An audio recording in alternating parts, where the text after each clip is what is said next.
그러면 우리가 이제 저번 시간에 했던 이제 직렬회로랑 병렬회로를 한 번 더 이제 리뷰를 하고 그 다음에 저항의 단순화로 넘어갈게.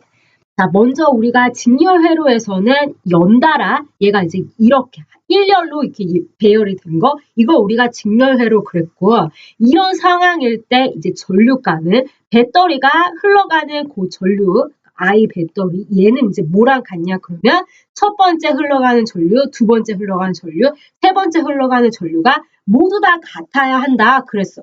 그걸 우리가 다른 말로 이제 뭐라고 부르냐면 전하 보존의 법칙 그랬다. 그러니까 어떤 한 군데에서나 소모되거나 아니면은 축적이 될 수가 없다 그랬다. 뭐든지 항상 같은 전하량의 만큼이 흘러가야 한다 그랬어. 그게 이제 이 전류가 모두 다 같다. 그 다음에 이제 두 번째는 본 게 바로 뭐였냐면 전압. 그러면 전압이 배터리에서 흘러가는 제공해주는 그 전압이 그래서 배터리가 이만큼의 전압 12V를 요만큼 이제 제공을 해준다. 그러면 각 저항은 어떻게 한다? 전압을 소모할 거다. 그럼 얘가 예를 들어서 3V가 이게 이 첫 번째 저항은 3V를 소모하고 그 다음에 이제 두 번째 저항은 얼마만큼 소모하고 그 다음에 이제 세 번째 저항도 소모를 한다. 자, 그러면 그 저항들이 각각 소모한 전압의 합들은 에너지의 합은 뭐랑 같아야 된다? 바로 배터리가 제공해주는 전압과 같아야 한다. 그래서 식으로는 이렇게 나타내고 그럼 우리가 바로 뭐라고 부르냐? 에너지 보존 법칙. 그렇지. 따라서 배터리가 제공해주는 에너지 그리고 저항들이 모두 소모하는 에너지의 합들은 같아야 한다. 그랬다. 자, 따라서 우리가 그 에너지 보존 법칙 이거를 따라서 요 값이 이제 얼마인지 알 수가 있다. 12V를 생성을 하잖아, 제공을 해주잖아. 그럼 3V 소모하고 4V 소모하니까 이 두 번째 전압은 얼마가 돼야 된다는 걸 알 수 있냐면 5V가 돼야 된다는 걸 알 수가 있는 거다.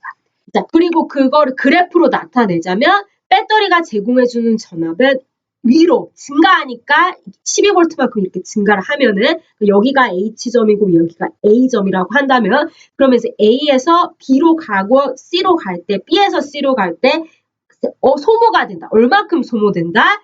저항 첫 번째 이 첫 번째 전구가 이제 소모하는 전압만큼 이제 전압이 소모가 되겠지. 그리고 두 번째 전구가 소모하는 전압 세 번째 전구가 소모하는 전압. 그래서 그게 모두 다 전압의 소모가 어떻게 일어난다고 했냐면 연달아 일어난다고 했다. 연달아. 자, 그러면 우리가 이제 여기서 질문은 뭐냐면 얘가 이만큼 소모하고 이만큼 소모하고 어떤 애는 적게 소모하고 어떤 애는 전압을 많이 소모를 하잖아. 자, 그러면 어떻게 우리가 그 관계를 알 수 있을까? 그러면 V, 얘가 첫 번째고 얘를 두 번째, 세 번째를 본다면 1대 V, 2대 V, 3의 관계를 두자면 V는 IR이니까 I1, R1, I2, R2, I3, R3니까 전류 같으니까 생략하면은 결국 얘는 전압은 뭐에 비례해서 이제 전압이 소모된다는 걸 알 수가 있어. 저항에 비례해서 전압이 소모된다는 걸 알 수가 있는 거지. 따라서 저항이 크면은 당연히 전압의 소모가 많을 거고, 그러면 저항이 작으면은 전압의 소모가 저항이 적으면 전압의 소모가 많을 거고, 그 다음에 저항값이 적다 그러면 전압의 소모가 적겠지. 자, 그래서 얘가 우리가 전압은 그래서 저항에 비례해서 소모된다 그거 알 수가 있는 거다. 자, 그러면 밑에 지금 예시를 가면은 지금 여기서 이제 배터리가 제공해주는 전압이 60V라고 나왔어. 그러면 R1이 소모하는 전압, 그 다음에 R2가 소모하는 전압, R3가 소모하는 전압이 각각 있겠지. 그럼 요 전압은 뭐에 비례해서 소모를 한다고? 저항값의 비례를 소모를 한다. 그럼 저항값이 1번 값이 제일 크니까 이제 델타 V1이 얘가 가장 클 거고 그 다음에 R2가 적으니까 얘가 두 번째 소모하고 그 다음에 R3가 가장 적으니까 이런 식으로 이제 소모가 된다는 걸 알 수가 있다. 자, 그러면 이제 얘를 직접 우리가 이제 계산을 해보자. 그러면 델타 V1 대 델타 V2 대 델타 V3는 분명히 R의 비례해서 저항의 비례해서 소모가 되니까 17 대 12 대 11 이렇게 될 거다. 자, 따라서 이제 1번이 소모하는 전압은 전체 전압에 곱하기 17 더하기 12 더하기 11 하면은 40 되고, 그 다음에 40분의 17 이렇게 된다. 그리고 이제 전체 전압은 60V잖아? 따라서 60V 곱하기 40분의 17 이렇게 된다는 걸 알 수가 있는 거지. 그럼 마찬가지로 뭐 더 구할 수가 있는 거다? 델타 V2. 두 번째 전압이 소모하는 전압도 구할 수가 있는 거다. 델타 V2는 V 전체 곱하기 40분의 12 되고 델타 V3는 V 전체 곱하기 40분의 11 이렇게 되겠지. 따라서 얘는 25.5V 되고 얘는 18V 그리고 얘는 16.5V 이렇게 나온다. 자, 따라서 V1은 25.5V, V2는 18V, 그 다음에 V3는 16.5V 이런 식으로 되겠지. 따라서 얘가 제일 소모하는 전압이 크고 그 다음에 얘가 그 다음이라는 거 확인할 수 있는 거다. 그리고 이제 얘를 다 더하면은 얘가 델타 V 전체 소모한 전압은 60V 나온다는 거 확인할 수 있지, 여기서. 따라서 생성하는 전압, 그 다음에 소모하는 전압의 합은 같다 해서 에너지 보존 법칙 성립이 된다. 자, 그러면 이제 여기서 I1, I2, I3는 어떻게 구하냐? 그러면 I1, I2, I3 직렬 연결해서 어떻다? 모두 같다 그랬어? 그러면 이제 I를 계산하는 거. I2는 R2분의 V2잖아? 그리고 R2는 12ohm이고 V2는 18V잖아? 그럼 얘를 이제 약분하면은 1.5A 이렇게 나오지. 따라서 두 번째 흘러가는 전류가 1.5A 이렇게 나왔어. 그러면 첫 번째도 1.5가 되는 거고 세 번째도 1.5가 되는 거다. 그리고 전체 전류도 어떻게 되는 거다? 1.5A 이렇게 되는 거다. 그러면 전체 저항은 어떻게 구하냐? 우리 직렬 연결은 다 합했다. 따라서 17ohm 더하기 12ohm 더하기 11ohm 이렇게 계산하면 되고 따라서 답이 40ohm 이렇게 나온다.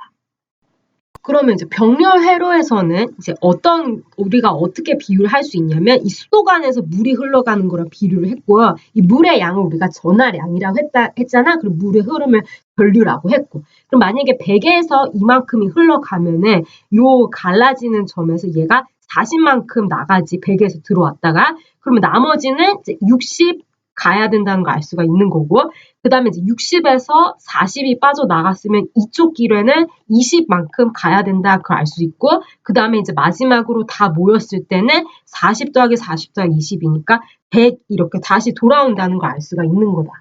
이 물의 흐름의 비율을 똑같이 전류의 비율을 할 수가 있고 그럼 6A가 흘러 들어가면 4A가 오른쪽으로 가잖아? 그럼 밑에는 2A가 흘러 들어가야 되는 거지. 그럼 얘는 이제 4A가 이렇게 가니까 4 이렇게 되고 그 다음에 2랑 2A, 그 다음에 4A가 B점에 모아져서 왼쪽으로 가면은 다시 6A 이렇게 흘러가는 거다. 따라서 이거를 통해서 전류의 식은 어떻게 된다고 했냐면 배터리에서 흐르는 전류, 그러니까 얘가 이제 전체 전류를 말을 하고 걔는 뭐와 같다? 각 저항에 흐르는 전류의 합과 같다. 이제 모아져서 얘가 합해지면은 걔가 이제 걔의 전류는 바로 배터리의 전체 전류값이 되는 거다. 자, 그러면 전압의 관계를 봤는데 그럼 전압은 어떤 관계가 있냐? 그러면 배터리에서 생성하는 전압이 있고요. 그리고 그 생성한 전압이 R1의 길로 가면은 다시 돌아올 때 똑같은 양만큼 소모해야 된다. 따라서 배터리가 생성하는 전압은 저항 1번이 소모하는 전압과 같다. 이런 식이 나오고 배터리 그 다음에 델타 V1 이렇게 나오고 그 다음에 그 다음에 2번 길로 간다면 이 길로 간다면 그러니까 얘가 이 길로 이렇게 간다면은 배터리가 제공하는 전압은 바로 두 번째 전압이 소모한 전압과 같다 이렇게 되고 그러니까 모두 다 같은 관계가 나오는 거야. 모두 다 전압이 같은 관계. 그게 이제 바로 병렬의 구조인 거지. 따라서 병렬은 전류는 합쳐져야지 다 전체 전류 구할 수가 있고 길이 갈라지기 때문에 그 다음에 전압은 모두 다 같은 전압만큼의 에너지를 소모를 하는 거야. 자, 그러면 우리가 이제 요 관계를 통해서 어떤 전류는 이제 큰 전류값을 갖고 이제 얘는 6A를 갖고 얘는 4A를 갖고 2A를 갖고 이렇게 각 저항마다 다른 전류값을 갖는데 그럼 누가 더 크고 누가 더 작은 전류를 갖냐? 그러면 얘는 I1 대 I2 대 I3을 비교하자면 R1분의 V1 R2분의 V2, R3분의 V3잖아? 그럼 전압은 모두 어떻다고? 같으니까 얘를 이제 없애면 역수 1R1분의 1, R2분의 1, R3분의 1 이러한 관계가 된다는 걸 알 수가 있어. 따라서 누가 더 전류를 많이 I라는 거는 저항에 반비례 하잖아? 따라서 누가 가장 큰 전류를 흐르냐? 그거는 가장 적은 저항이 가장 큰 전류를 흐르게 되는 거고 그 다음에 가장 큰 저항값이 가장 작은 전류를 흐르게 되는 거다. 자, 그래서 뒤에 예시로 가자면은 지금 R1 대 R1 10옴, R2 10옴, R3 30옴 이렇게 연결된 병렬 구조다. 그러면 얘가 흐르는 I1 대 I2 대 I3는 어떻게 된다? R1분의 1 대 R2분의 1 대 R3분의 1 이렇게 되는 거다. 자, 그러면 이거를 통해서 우리가 저항이 1번이 가장 작잖아? 그러니까 따라서 얘가 흐르는 전류가 가장 크고 그 다음에 두 번째가 이제 저항이 크니까 얘가 그 다음에 적고 그 다음에 마지막으로 가장 큰 저항값이 전류가 가장 적게 흐른다. 이걸 알 수가 있는 거지. 자, 그래서 이제 우리가 각각의 흐르는 전류값을 계산을 할 건데 이제 먼저 이거를 계산하기 전에 전체 전류를 알아야 돼.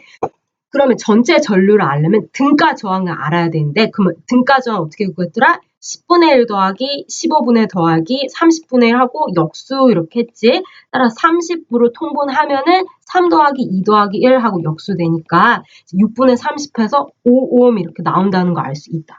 그럼 5옴이고 전체 전압은 60V니까 모두 다 전압이 같은 거지 지금. 그러면 I 토랄은 I 전체, 그 다음에 V 전체, R분의 V 이렇게 되니까 결국 5옴, 그 다음에 60V 하니까 12A가 전체 흘러가는 전류라는 걸 알 수 있다. 그러니까 배터리에서 나가는 이렇게 흘러 들어가는 전류는 바로 12A 이렇게 되는 거다. 그럼 이제 각각의 이 전항이 흐르는 전류를 구하려고 한다. 그럼 이제 비례식을 써서 계산을 해보자. 그러면 R1분의 1, 10분의 1 대 15분의 1 대 30분의 1이니까 30으로 곱하면 3 대 2 대 1 이렇게 나오지. 따라서 I1은 I 전체 곱하기 6분의 3 되고 I2는 I 전체 곱하기 6분의 2, I3은 I 전체에서 6분의 1 곱하면 나온다. 자, 따라서 I 전체는 12니까 이렇게 약분하면 6A, 그 다음에 4A, 그 다음에 2A 이렇게 나온다. 6, 4, 2. 따라서 얘를 이제 I1과 I2와 I3을 모두 더하면은 12A 나온다는 거 확인할 수 있는 거지. 따라서 전하 보존 법칙 성립하는 거 볼 수 있는 거다.